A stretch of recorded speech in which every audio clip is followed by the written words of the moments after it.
আগামী নির্বাচনে কোন দলকে ক্ষমতায় দেখতে চান? আগের দল আওয়ামী লীগকেই চাই। আওয়ামী লীগ কি চাচ্ছে? আচ্ছা, আওয়ামী লীগ এখন মনে হয় তারা আসতে পারবে এরকমটা?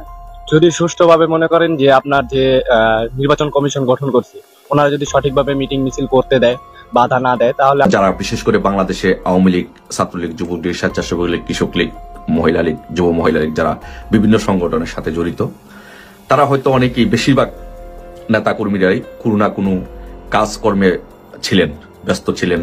আওয়ামী লীগের আমলে তেল খাট ভরে রাখতো, পালং ভরে রাখতো, জাহাজ ভরে রাখতো। এখন তেল কোথায় যাচ্ছে? এখন তেল কেন সংকট? একটা ছোট্ট একটা তরমুজের দাম 300 টাকা। জিজ্ঞেস করলাম কেজি হিসাবে, তরমুজ কেন কেজি হিসাবে খাবো? আর এই মুহূর্তে আমরা শেখ হাসিনারে মিস করতেছি। শেখ হাসিনা মানুষ হত্যা করছে, এটার জন্য কি আপনি শেখ হাসিনার বিচার চান কিনা? মানুষের এটা শেখ হাসিনা করে না, এটা ষড়যন্ত্র। এই ষড়যন্ত্রটা কারা করছে? এটা এবার বিভিন্ন দলে, বিভিন্ন দলের। শেখ হাসিনা দেশ চালাইছে সেই। এবার কি তাহলে হঠাৎ করে আওয়ামী লীগের অ্যাকশনে ডক্টর ইউনূস পদত্যাগ করবেন? আসসালামু আলাইকুম। আওয়ামী লীগ সরকার শেখ হাসিনা পালিয়ে যাওয়ার পর বর্তমানে ক্ষমতা আছেন অন্তর্বর্তী সরকারের প্রধান উপদেষ্টা নোবেলজয়ী ডক্টর মোহাম্মদ ইউনূস।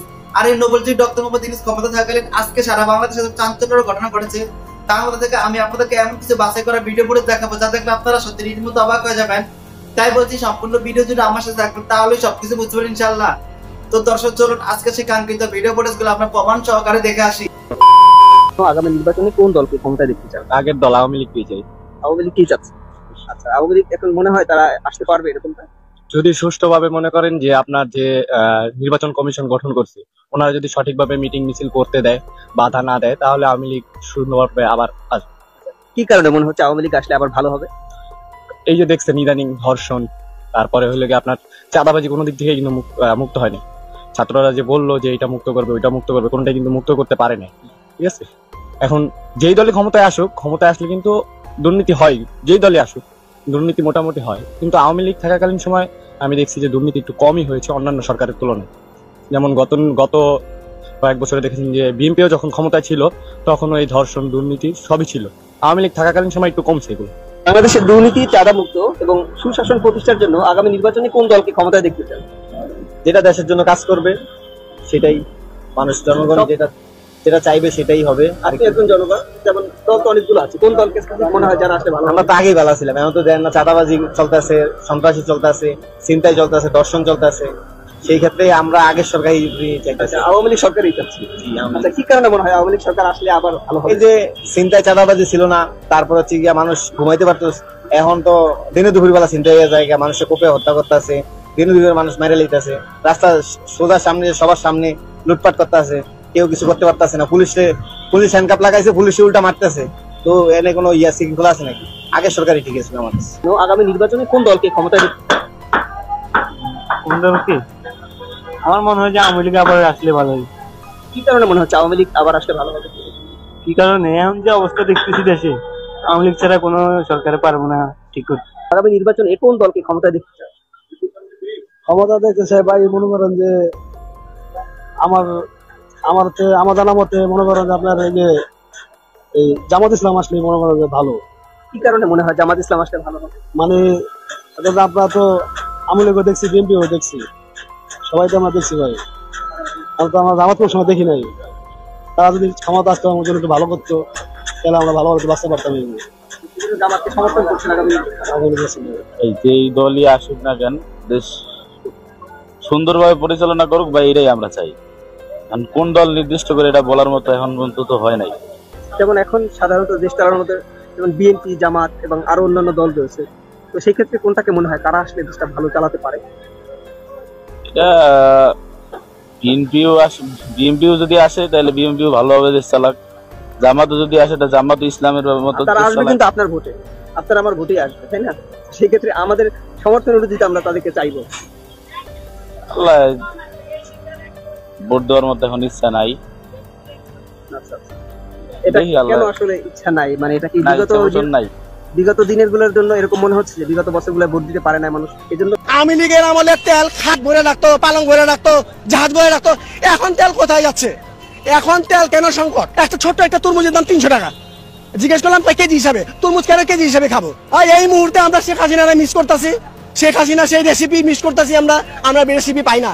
কাঁঠালের বার্গার সিন্ডিকেট আপনার মতো আমার মতো লোকজনই করতেছে নাকি উনি উপরে ফেরেস্তা করতেছে আমরাই করতেছি আগে সিন্ডিকেট হতে এখন সিন্ডিকেট হতে আপনি তরমুজ দেখেন একটা ছোট্ট একটা তরমুজের দাম 300 টাকা জিজ্ঞেস করলাম কেজি হিসাবে তরমুজ কেন কেজি হিসাবে খাবো তরমুজ হবে কেজি তরমুজ হবে পিস হিসাবে আপনি একটা ছোট্ট একটা তরমুজের দাম 300 টাকা 70 টাকা কেজি পড়ে একটা তরমুজ এটা কি সম্ভব সে ফেরানোর যুগে আমরা এখনো রয়ে গেছি আমরা তো মানে মানুষ হয়নি এখনো হ্যাঁ লেবুটা বলতে মানে আমরা এখনো মানুষ না আর লেবু দেন লেবু আপনাকে 60 টাকা খালি তার মানে 220 টাকা ডজন এটা কি হয় গত 3 দিন আগে আমি লেবু কিনছি ডজন 60 টাকা করে সেই লেবু আজকে 220 টাকা আমরা কোন দেশে আছি আমরা কি মানুষ বলে আমরা পড়তে দিতে পারি যে আমরা মানুষ বিশ্বের সব দেশে রোজা আসলে সব সবজির দাম কমে যায় সব জিনিসের প্রত্যেকটা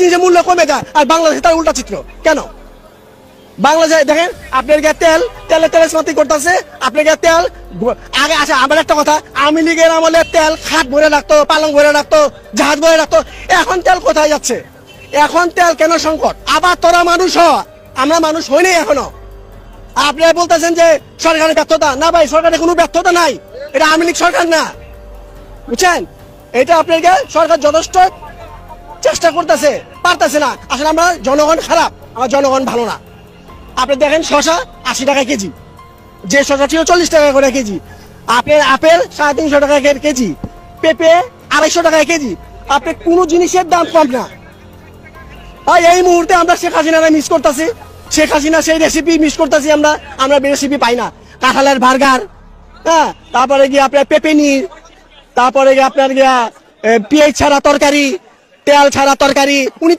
উনি খাতো হ্যাঁ আমরা শেখ হাসিনা বলতে আমরা খাই উনি খাইতো কেমনে খান আমাকে তো সম্মানিত দর্শক শ্রোতা আশা করছি আপনারা সম্পূর্ণ ভিডিও ফুটেজগুলো মনোযোগ সহকারে দেখেছেন নোবেলজয়ী ডক্টর মোহাম্মদ ইউনূস ক্ষমতা থাকলেন আজকে সারা বাংলাদেশে কি ঘটেছে তাও বুঝতে পেরেছেন এই বিষয়ে আপনাদের একটি গুরুত্বপূর্ণ মতামত অবশ্যই কমেন্ট করবেন চলুন এর ধারাবাহিকতা আরো কয়েকটি ভিডিও ফুটেজ আমরা প্রমাণ সহকারে দেখে আসি বা যারা বিশেষ করে বাংলাদেশে আওয়ামী লীগ ছাত্রলীগ যুবলীগ স্বেচ্ছাসেবক লীগ কৃষক লীগ মহিলা লীগ যুব মহিলা লীগ যারা বিভিন্ন সংগঠনের সাথে জড়িত তারা হয়তো অনেকেই বেশিরভাগ নেতা কর্মীরাই কোনো না কোনো কাজকর্মে ছিলেন ব্যস্ত ছিলেন কারো ছোটখাটো ব্যবসা ছিল কেউ ছোটখাটো চাকরি করতেন বিভিন্নভাবে ছাত্রলীগ যারা করতেন তারা পড়াশোনা করতেন চাকরির জন্য প্রস্তুতি নিতেন বিভিন্নভাবে তারা বিভিন্ন জায়গায় এঙ্গেজ ছিল কিন্তু 5 তারিখের পরে আমাদের ব্যক্তি জীবনে আমাদের দলীয় নেতাকর্মীদের জীবনে একটি চরম বিপর্যয় নেমে আসে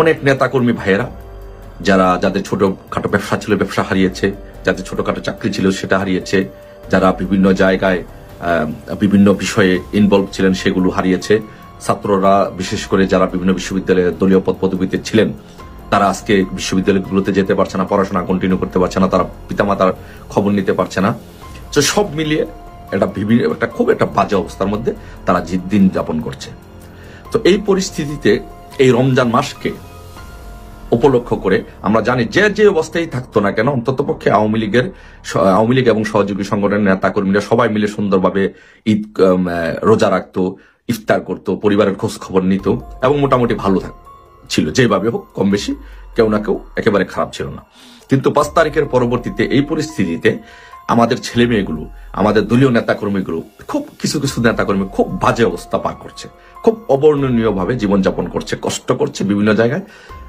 তাই তাদের জন্য আমি আমার দলীয় নেতাদের প্রতি বিশেষ করে যারা এমপি মন্ত্রী উপজেলা চেয়ারম্যান মেয়র চেয়ারম্যান বা সভাপতি সাধারণ সম্পাদক বা বিভিন্ন ব্যবসায়ী যারা আছেন আওয়ামী লীগের রাজনীতির সাথে জড়িত তাদের কাছে আমি একটি অনুরোধ করব মানবিক আবেদন করব এবং সবাইকে রিমাইন্ড দিব যে প্লিজ আমার একটি দলের নেতা কর্মী যেন এই রমজান মাসে সে যেন কষ্ট না করে ইফতারের জন্য যেন কষ্ট না করে আমার দলের কোনো ভাই যেন তার মা বাবার মুখে তার মা বাবার চোখ দিয়ে যেন তার জন্য যেন পানি না ঝরে আমার কোন দলীয় নেতাকর্মী ভাই যেন ইফতার করতে পারছে না এই কথাটা যেন আমাদের শুনতে না হয় আমার কোন দলীয় ভাই যেন ঈদ করতে পারবে না এই কথাটা যেন আমাদের না শুনতে হয় দয়া করে আমি আমার দলীয় যারা একটু ভালো জায়গায় আছেন সেফে আসেন বিশেষ করে বিদেশে আছেন বা বাংলাদেশে যারা আছেন ব্যবসা বাণিজ্য করতে পারতেছেন বা একটু ভালো আছেন, সবার কাছে এই মানবিক অনুরোধটা আমি করব, প্লিজ দয়া করে আমাদের এই দলীয় নেতাকর্মী ভাইদের মুখের দিকে, তাদের মুখ, তারা এমনিতেই তো তাদের জীবনে অনেক কষ্ট, যে কেউ চাকরি হারিয়েছে, কেউ ব্যবসা হারিয়েছে, কেউ বাড়িঘর হারিয়েছে, কেউ ভিটেমাটি হারিয়েছে, অনেক কষ্ট তাদের জীবনে। কেউ কারো পরিবারের সদস্য মারা গিয়েছে, কেউ আহত, কেউ হসপিটালে, কেউ বাসায় থেকে চিকিৎসা নিচ্ছে। কি একটা অবর্ণনীয় জীবনযাপন করছে বাংলাদেশে 5 তারিখের পর থেকে, সন্ত্রাসী হামলার পর থেকে। আমি বলবো যে 5 তারিখে বাংলাদেশের উপর সন্ত্রাসী হামলা হয়েছে। সো এই সন্ত্রাসী হামলায় আমাদের লোকজন, দলীয় লোকজন, আওয়ামী লীগের নেতাকর্মীরা ব্যাপকভাবে আহত হয়েছে, ক্ষতিগ্রস্ত হয়েছে। আমি সবার কাছে অনুরোধ করব, দয়া করে প্লিজ আমাদের এই নেতাকর্মীদের মুখের দিকে তাকাবেন, একটু তাদের দিকে একটু তাকাবেন, তাদের একটু খোঁজখবর নেবেন, তাদের জন্য আপনারা একটা স্পেশাল বরাদ্দ রাখবেন। আমার এই ভাইয়েরা যেন, আমার এই বোনেরা যেন কখনো যেন এই রমজান মাসে অন্ততপক্ষে যেন তারা যেন কষ্ট না করে, তাদের মন থেকে যেন আহা না আসে, দুঃখ আসে, বদদোয়া যেন না আসে। এই জিনিসটা সবাই একটু মাথায় রাখবেন। সবাই অন্ততপক্ষে, আপনারা তো বিভিন্ন জায়গায় টাকা পয়সা দিতেন মনোনয়নের জন্য, রাজনীতি করার জন্য, নাম খেলানোর জন্য অনেক কিছু করতেন। এইবার একটু ব্যতিক্রম করেন, এই টাকাগুলো আপনারা আমাদের দলীয় নেতাকর্মীদের প্রতি, যারা একটু কষ্টে আছে, জীবনযাপন করছে, তাদেরকে বরাদ্দ করুন, তাদেরকে একটু সহযোগিতা করুন, তাদের দিকে একটু তাকান। এটা আমি বিনীতভাবে আপনাদের কাছে 2 হাত জোর করে আপনাদের কাছে অনুরোধ করব, আপনাদের একজন ভাই হিসাবে, দলীয় ভাই হিসাবে, যে তাদেরকে কষ্ট রেখে আপনি ঈদ করবেন, রোজা রাখবেন, ভালো থাকবেন। আমার মনে হয় এটা খুব বেশি ভালো দেখায় না। সো তাই আপনারা সবার কাছে এই অনুরোধটি রাখবো। আপনারা হয়তো অনেকেই জানেন না, যারা ছাত্রলীগ করে বা আমাদের অন্যান্য সংগঠন করে, যুবলীগ করে, স্বেচ্ছাসেবক লীগ, অন্যান্য সহযোগী সংগঠনগুলো করে, যুব মহিলা লীগ সহ, তারা কিন্তু প্রত্যেক নেতাকর্মী কিন্তু একটা আত্মহংকারের জায়গা আছে, একটা প্রাউড নিয়ে রাজনীতিটা করে যে আমি আওয়ামী লীগ করি। ইচ্ছা করলেই অনেকে আছে যে একদম না খেয়ে মরবে, কিন্তু কারোর কাছে হাত পাতবে না, সেই স্বভাব তার নাই। কারণ সে অহংকারের জায়গাটা নিয়ে সে রাজনীতি করে। অনেকে আছে মুখ খুলে বলতে পারবে না, সাহায্য চেতে পারবে না, কিন্তু সে রিয়েলি কষ্টে আছে, কারণ তার ব্যবসা নাই, বাণিজ্য নাই, চাকরি নাই, সবকিছু হারিয়ে ফেলছে। তো এই পরিস্থিতিতে আপনারা নিজেরা উদ্যোগী হয়ে আপনারা প্লিজ তাদেরকে একটু সহযোগিতা করবেন। এটা আপনাদের কাছে আমার দলীয় ভাই হিসেবে একটা মানবিক আবেদন, অনুরোধ। আপনারা আমাদের জননীতির দেশরত্ন শেখ হাসিনার দোহাই, আপনাদেরকে বঙ্গবন্ধুর দোহাই, আল্লাহর দোহাই, আপনারা প্লিজ এই রমজান মাসে অন্ততপক্ষে এই কাজটি করবেন, দলীয় নেতাকর্মীদের দিকে একটু তাকাবেন। এটা বরাদ্দ এখনই দিয়ে দেন, সবার যার পক্ষ থেকে, সবাই যেন সুন্দরভাবে ইফতারি করতে পারে, নামাজ পড়তে পারে, রোজা রাখতে পারে, ভালোভাবে ইফতারিটা করতে পারে। সেই জন্য এখনই একটু বরাদ্দ যার জায়গা থেকে সবাই দিয়ে দেন। সেই পর্যন্ত সবাই ভালো থাকবেন। মানুষ হত্যা করছে, এটার জন্য কি আপনি শেখ হাসিনার বিচার চান কিনা? মানুষের এটা শেখ হাসিনা করে না, এটা ষড়যন্ত্র। এই ষড়যন্ত্রটা কারা করছে এটা? এবার বিভিন্ন দলে, বিভিন্ন দলের। আচ্ছা, শেখ হাসিনা দেশ চালাইছে, সেই জানে, তার ব্রেন আছে, সেই দেশ চালাইতে পারবো, অন্য কোনো লোক পারবে না। নাই কান্না নয় কান্না। এই যে বলেন ভালো আছি, সামনে কোন দল ক্ষমতা আসলে আমরা আরো ভালো থাকবো, এটা তো অগ্রিম কিছু বলা যাইতেছে না। এই আইডিয়াতে কি বলবো, আগে সরকারের তো ভালো ছিল, আওয়ামী লীগ সরকার, দেশের মানুষ স্বাধীনভাবে চলতে ফিরতে পারছে, সব মিলায় মানে এই যে রুটঘাট নিয়ন্ত্রণহীন, যানবাহন মানে ট্রাফিক আইনও আগের মতো সচল না, এই সব মিলে খুব কষ্টেই আছে আমরা সাধারণ মানুষ যারা। আচ্ছা, থ্যাংক ইউ। আপনি আওয়ামী লীগ চাচ্ছেন, তাই তো? যে আওয়ামী লীগ বলতে আগের মতো দেশ চললেই ভালো আছিল। আমি তো আগে যে এতদিন যেটা ছিল ওইটাই। নাম বলেন না, সবাই নাম বলেন। আওয়ামী লীগ এতদিন তো ভালো হয়েছিল, এতদিন তো কোনো দেশে কোনো অরাজকতা। তো সম্মানিত দর্শক শ্রোতা, আশা করছি আপনারা সম্পূর্ণ ভিডিও ফুটেজগুলি মনোযোগ সহকারে দেখেছেন। অন্তর্বর্তী সরকারের প্রধান উপদেষ্টা নোবেল ডক্টর মোহাম্মদ ইউনূস ক্ষমতা থাকাকালীন আজকে সারা বাংলাদেশে ঘটনার কথা, তার মধ্যে কি হয়েছে তাও বুঝতে পেরেছেন। এই বিষয়ে আপনাদের একটি গুরুত্বপূর্ণ মতামত অবশ্যই কমেন্ট করবেন। আজ এ পর্যন্তই, দেখা হচ্ছে অন্য একটি ভিডিওতে। সে উদ্দেশ্যে ভালো থাকবেন, সুস্থ থাকবেন, আল্লাহ হাফেজ।